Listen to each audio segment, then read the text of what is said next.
We have a couple teachers that are about to teach latitude and longitude, and this template is from Esther Parks, who is an amazing educator. And she had this template, and then we just added two things to it, longitude and latitude.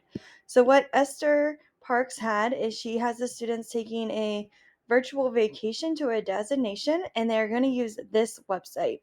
So this website right here is City Guesser, and the students are going to click worldwide.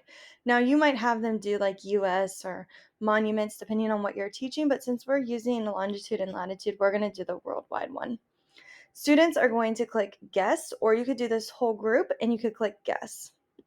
Once you click guess, the students will be able to hear, they can kind of see things are in a different language, it might be, or they might be able to hear people talking, they can look at the bus. And what they're going to do is they're going to make observations. So during their observations, they're going to take notes about what they see.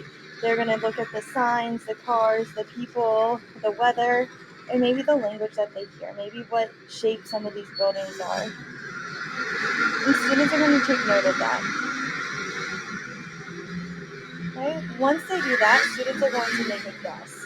So they're going to guess where this location might be on the map, and then they're going to show where it actually is. So they're going to hit start guessing. And I'm going to just guess, let's see here, maybe France, I don't know. So I was 369 miles out from here. So it looks like it was in Florence, and the students can then see that my guess was about here, okay? And then they can really start to compare and contrast. They're going to write what the country was. Once they do that, they are then going to write the longitude and latitude for that area. Okay, then they go to their next place. And again, they're making observations. What do they see? What do they hear? What do they think is going on in this location? Right, and then they're going to start guessing once they do that. Once they guess, again, they follow the same path as here.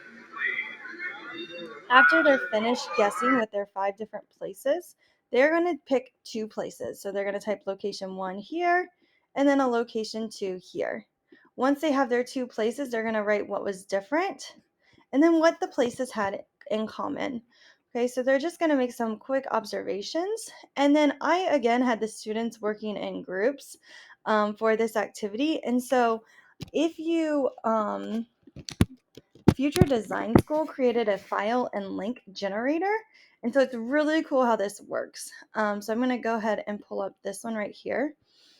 And there's a video how to do this, but you'll just write your group names and then you'll add that template to a folder. So you want to create a folder because if you don't create a folder, then it's kind of a hot mess. So here is that video for file and link generator. And once you have that folder, it's really cool again. I'm going to go in this folder because this is where I put it. I can then make groups and it copies all of those slides for me. And so then when I'm ready with my class, I just took this row and I copied and pasted it into 3 different categories. So I've got class 1, class 2, class 3, and then I can just go down and say, you're group 1, you're group 2. And then if I need to check all their works, I can just click it and I can open up group 3's work and I can see what they're doing.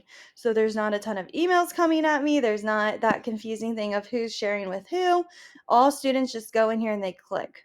So again, here is that generator. I just went in and you hit generate copies, and then you click generate links. And then you just put these into whatever classes you need to do. Or you can have one class on one spreadsheet. I just liked them all on one for all 3 classes. Again, that's totally up to you and what you want to do. But have fun with this activity. And again, thank you, Esther Parks, for creating the original template. Because again, all we did was add longitude and latitude.